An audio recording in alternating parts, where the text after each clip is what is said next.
শুধু এটুকু বলতে চাই, এখানে এসে আমার অনেকটা ভালো লাগছে, সাকিবিয়ানদের সাথে যুক্ত হতে পারি ভালো লাগছে। শাকিব খানকে ভালোবাসি, সম্মান করি বলে শাকিব খানকে বুকে ধারণ করি। শাকিব খানের জন্য আমার এই হাতে ট্যাটু তৈরি করেছি আমি, এটাও আমার আজীবন থাকবে। শাকিব খানের নামটাই না আমার রক্তে মিশে আছে, দেহে মিশে আছে। আমি আরেকটা কথা বলতে চাই, কে কি ভাববে আমি জানি না। অনেকে বলে যে উর্মি বিশ্বাস বুঝিয়ে কথা বলে না, উর্মি বিশ্বাস এই করে না, উর্মি বিশ্বাস কাঁদে। আমি জীবনে অনেক কেঁদেছি।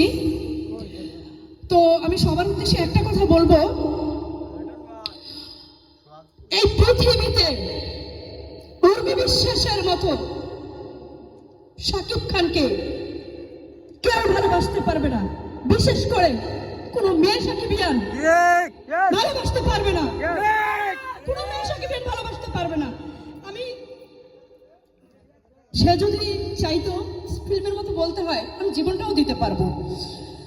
বাকিটুকু আর নাইবা বললাম। শাকিব খান আমার অনন্ত ভালোবাসা, শাকিব খান আমার স্বপ্ন তুমি। শাকিব খান তুই যদি আমার হইতি রে,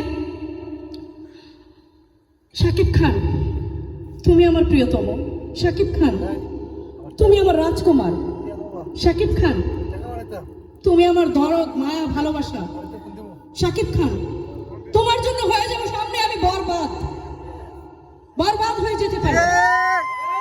প্রতিটা শহরে আমার শাকিব খানের জন্য বরবাদ হয়ে যাবে এবং 2025 সালে বরবাদ দিয়ে সারা বিশ্বে শাকিব খান যে প্রলয় সৃষ্টি করবে সাকিবিয়ানরা সেটা দেখিয়ে দিবে।